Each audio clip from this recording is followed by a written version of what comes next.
नमस्कार, मैं हूं दिबांग। एबीपी न्यूज़ के स्पेशल शो प्रेस कॉन्फ्रेंस में आपका स्वागत है।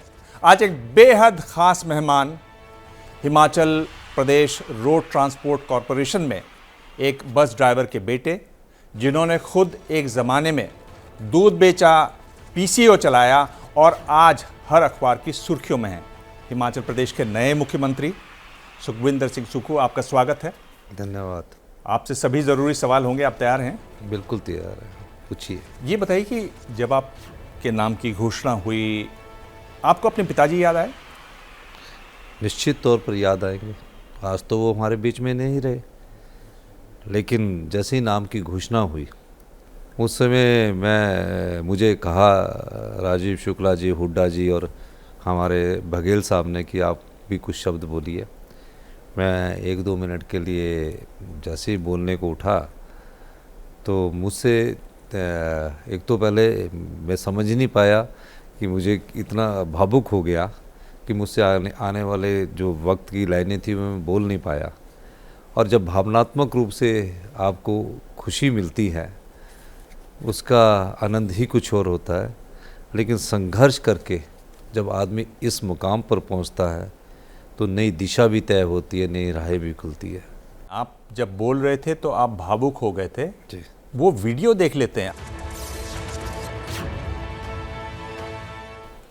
हाँ, ये उस समय का वीडियो मुझे तो यही नहीं पता लगा कि हमारी मीटिंग से किसने रिकॉर्ड किया। अच्छा। आपके पास कैसे पहुंचा, यही नहीं, मैं खुद को देख रहा हूँ।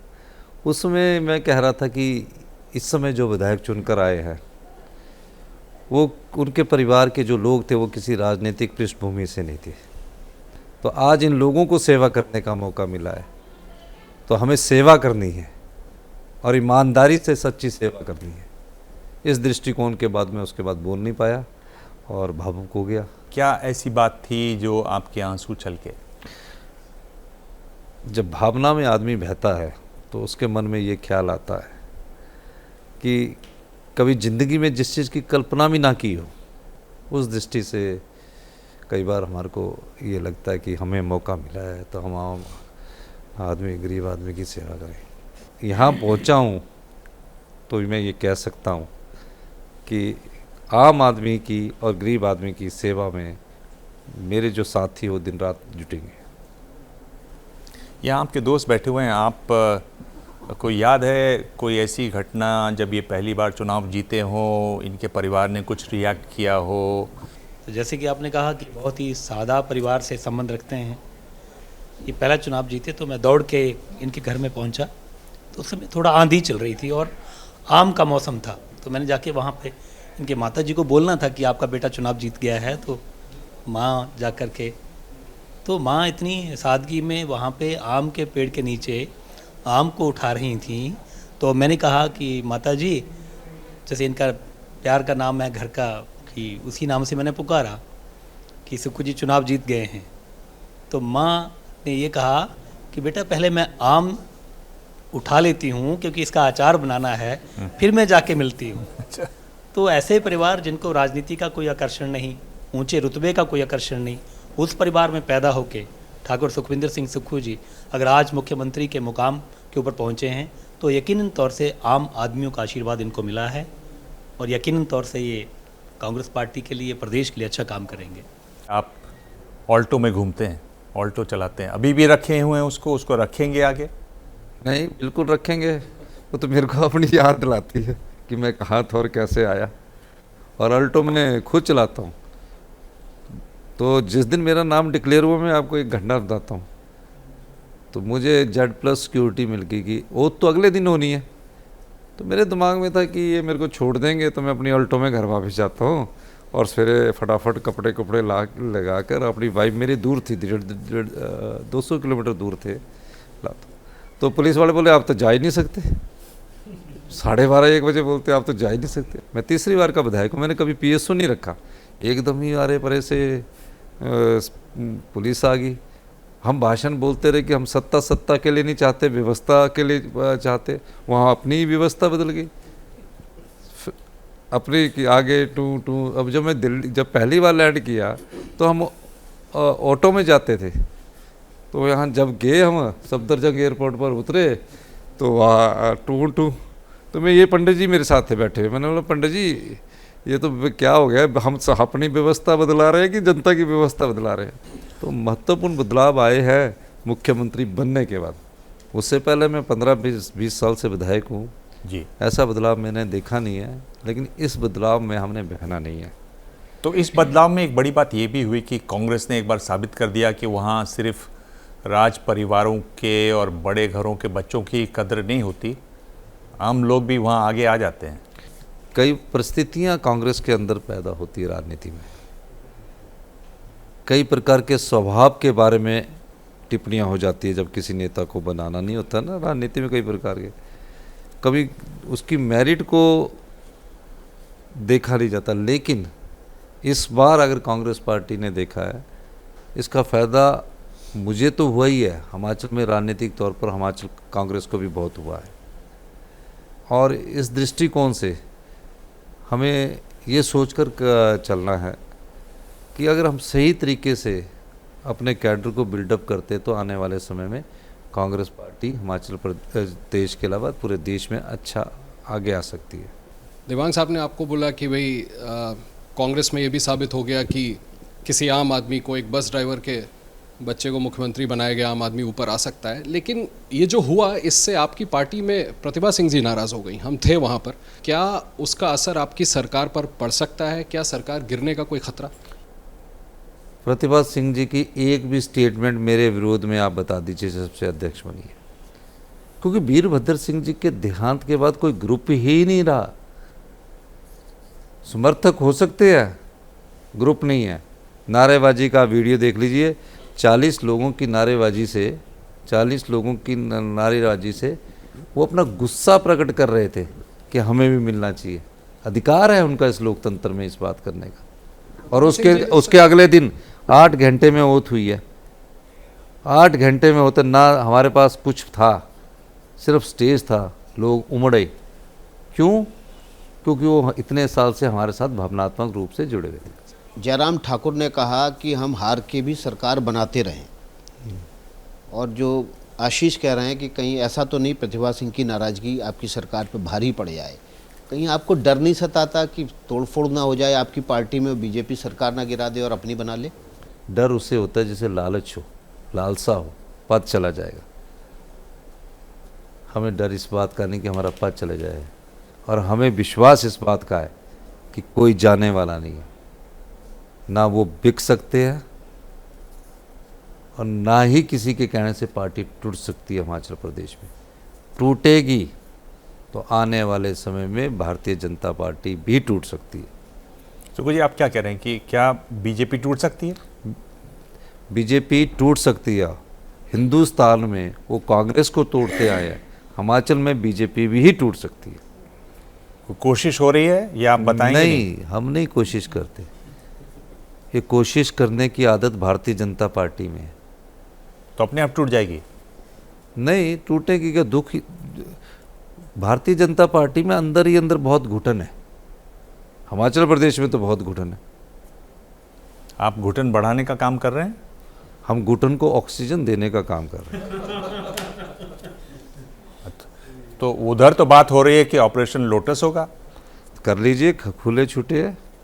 एक चर्चा जो लगातार राजनीतिक गलियारों में है कि भारतीय जनता पार्टी के एक पूर्व मुख्यमंत्री का इस चुनाव में आपको खास स्नेह मिला, और कांग्रेस उस क्षेत्र में अच्छा खासा जीती जो भाजपा गढ़ माना जाता था। यहाँ आप थोड़ी गलती से गलत सवाल पूछ बैठे, बोलना नहीं चाहिए।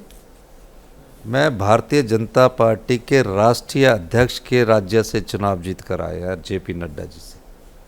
उनका पार्लियामेंट क्षेत्र हमीरपुर है।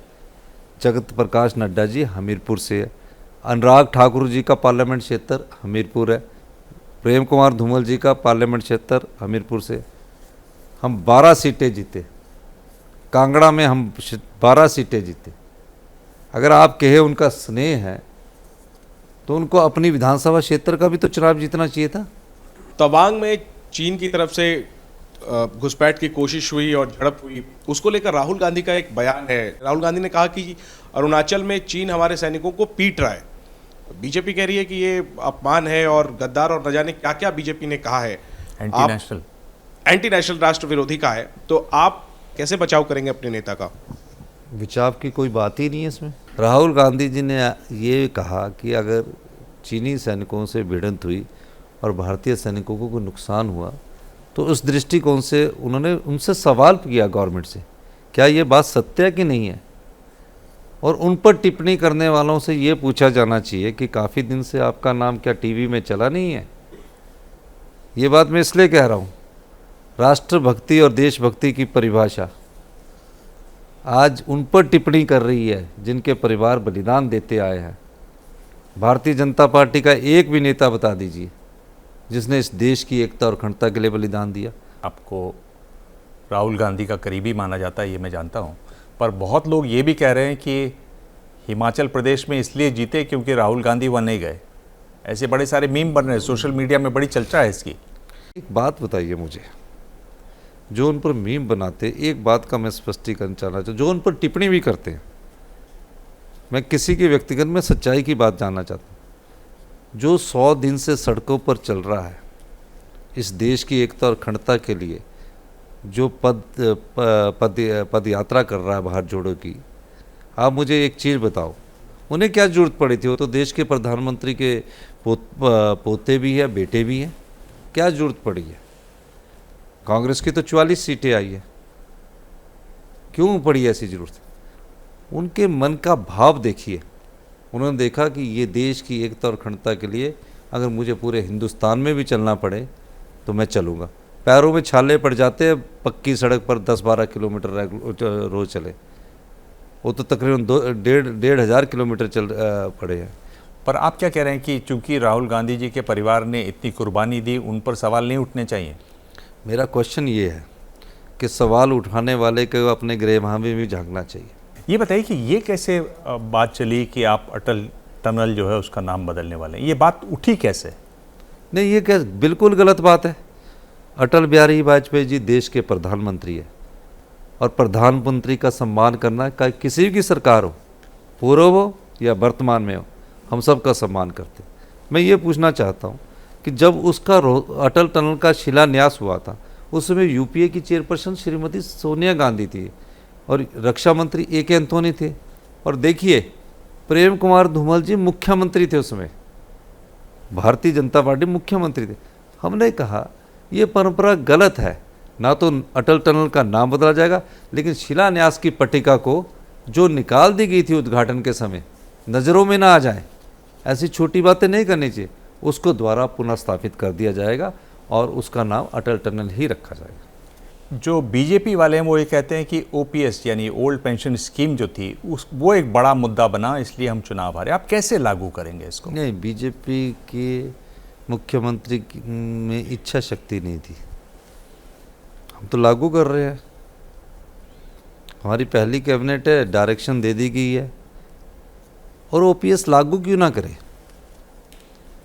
जो भी सरकारी कर्मचारी या अधिकारी है उसने कहीं ना कहीं विकास की गाथा लिखी है, और जब उसका बुढ़ापे का समय आया, आजकल के दृष्टिकोण से देखा जाए तो आने वाले बुजुर्ग लोगों का समय बड़ा कठिन है। पहले तो परिवार इकट्ठे रहते थे, जॉइंट फैमिली होती थी, बच्चा बढ़कर ऐसे संस्कार दे दिए जाते थे कि आपको घर भी आना है, बेटी को भी घर आना है, बेटे को भी घर आना है। आज की परिस्थितियाँ बदल गई है दिवांग जी, जो नई जनरेशन है उनकी स्थिति सोचने की अलग हो चुकी है। ऐसी परिस्थिति में हम अपने देश के जो योगदान उन्होंने विकास में दिया उनको कैसे छोड़ सकते थे? हमने इसलिए ओपीएस देने का वादा किया। पर ये जो पीएफआरडीए है उसने मना कर दिया, पंजाब में मना हो गया, राजस्थान में ये मना हो चुका है। कोई बात नहीं, हम अपने संसाधनों से करेंगे। हमने बोला कि हमारी जो कॉन्ट्रीब्यूशंस है एनपीए के तहत वो इस बार की किस्त ना दी जाए, हम अपने तरीके से कर देंगे। एक जो आपने बड़ा वादा किया है वो ये किया है कि आप 1500 रुपये महिलाओं को देंगे, पैसे हैं इसके आपके पास? देखिए, आपकी बात को मैं थोड़ा सा सही मानते हुए इंतजाम तो करना पड़ेगा जब वादा किया। अभी हम 60 साल से ऊपर के महिला और पुरुष जो भी है उसको हम 1500 रुपया देते हैं। अब 18 से 60 साल की महिलाओं को देना है, उस दृष्टिकोण से सोच आगे बढ़ी है। हमने कोई एक महीने में वादा नहीं किया है, हमने 5 साल का वादा किया है। हमारी गारंटी योजना 5 साल की है। हमारे रिसोर्सेज बढ़ रहे हैं, हमारे संसाधन बढ़ रहे हैं। जब संसाधन रिसोर्सेज बढ़ेंगे तो हम उनको 1500 रुपये प्रति माह पेंशन भी देंगे। बार बार ये बात आती है सेंटर में भी कि आमदनी अगर कम है तो खर्च कैसे बढ़ा करें। इसकी बात सिर्फ आपके आने पहले भी आई है। इस चीज़ को कैसे देखेंगे? गवर्नेंस का क्या फॉर्मूला रहेगा? अच्छे शासन के लिए अच्छे प्रशासन का होना जरूरी है। जो आपकी बात है, चुनौती का समाधान भी तो ढूंढना है। अगर हम समाधान ढूंढने की कोशिश करेंगे तो आसान है। इस दृष्टिकोण से मैं आपको एक और बात बता देना चाहता हूँ। हिमाचल आने वाले 10 साल में रिच स्टेट की कैटेगरी में आने वाली है।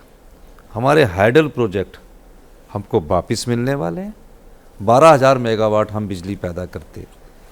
आम आदमी पार्टी जो पंजाब और दिल्ली को 300 यूनिट मुफ्त बिजली देती है, वो तो बिजली खरीदती है।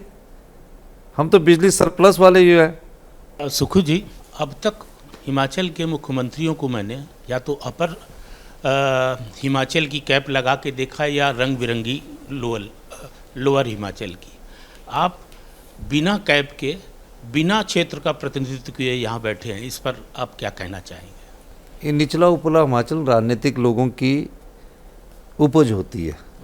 चुनाव के समय रीजनलिज्म क्रिएट करके हम राजनीति की सत्ता में आना चाहते हैं, और वहाँ चलता कुछ नहीं, क्योंकि हिंदू मुस्लिम तो चलेगा नहीं।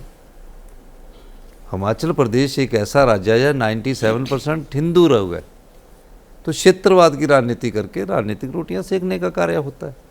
इन दिनों देश भर में जो चुनाव हो रहे हैं उनमें किसी चेहरे पे ज़्यादातर पार्टियां जीत रही है, प्रेसिडेंशियल फॉर्म बन रहा है। लेकिन आपके यहाँ ऐसा नहीं हुआ, आप एक साझा नेतृत्व में जीते।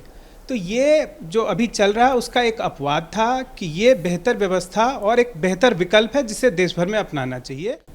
देखो, एक जब विचारधारा की लड़ाई होती है तो व्यक्तिवाद को पीछे रखना पड़ता है।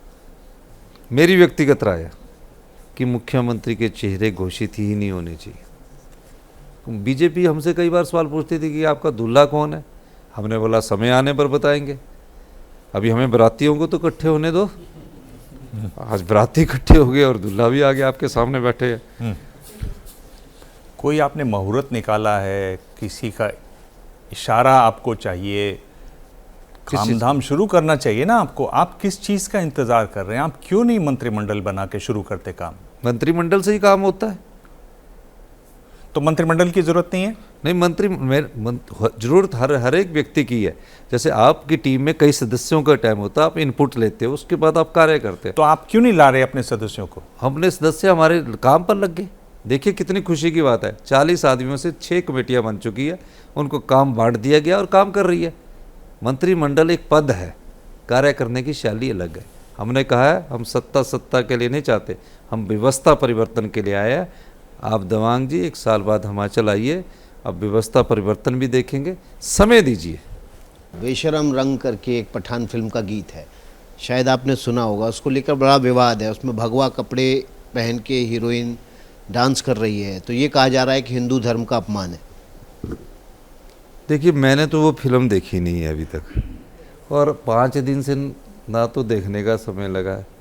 मतलब 7-8 दिन से पूरी हमारी अपनी स्थिति बदल गई है। लेकिन मैं ये कह सकता हूँ, कलाकार एक अपने तरह का कलाकार होता है। परिस्थितियों के हिसाब से उसको अपना रंगमंच सजाना पड़ता है। उस पर हम धर्म की टिप्पणी कर दे, ये हिंदू संस्कृति की सोच नहीं है। सुखू जी, ये दौर है जिसमें मैं आपसे सवाल पूछूंगा। हर सवाल के साथ मैं आपको 2 ऑप्शन दूंगा, उसमें से आपको एक चुनना है। आप चाहें तो ये भी कह सकते हैं पास, यानी आप इस सवाल का जवाब नहीं देना चाहते। ठीक है? बिल्कुल। आपकी जीत का श्रेय आप किसे देना चाहेंगे, राहुल गांधी को या प्रियंका गांधी को? दोनों को ही देना चाहेंगे। दोनों में से एक चुनना हो तो किसको चुनेंगे? मैं इसका श्रेय राहुल गांधी जी को देना चाहूँगा।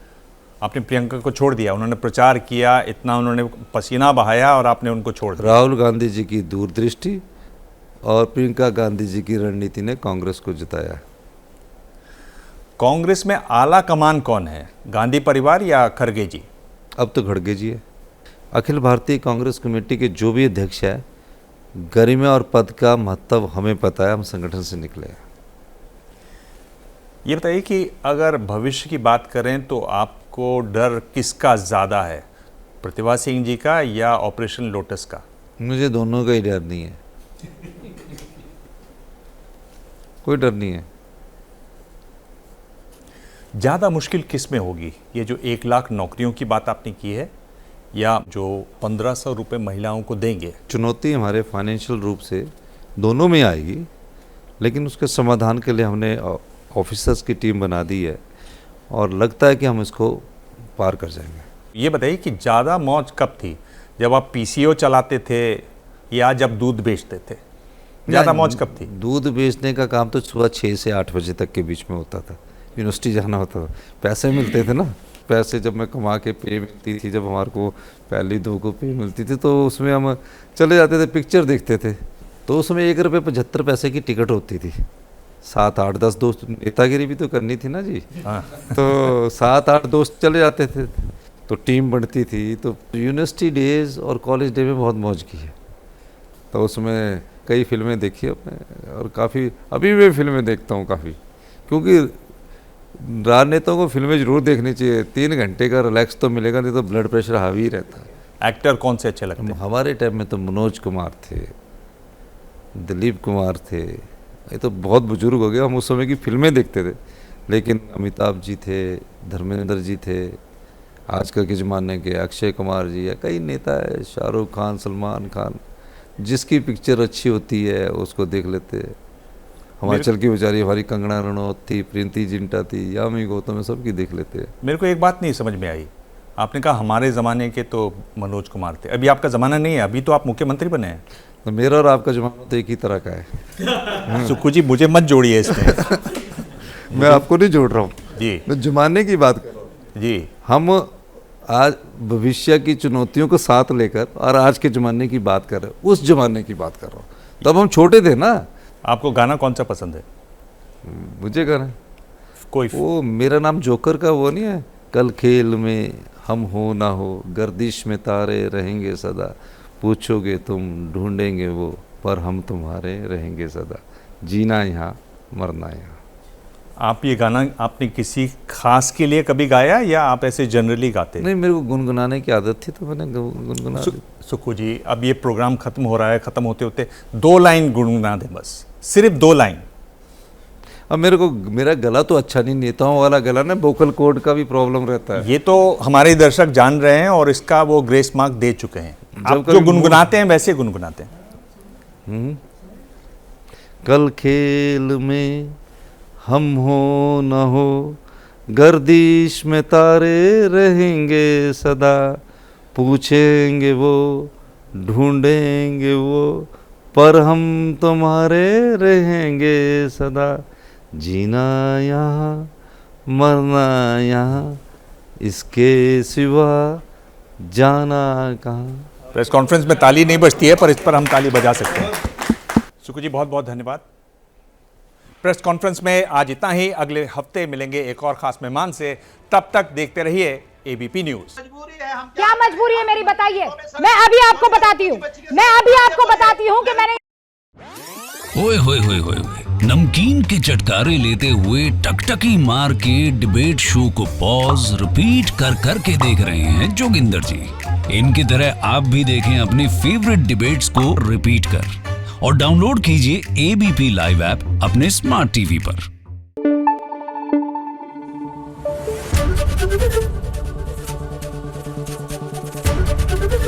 एबीपी न्यूज आपको रखे आगे।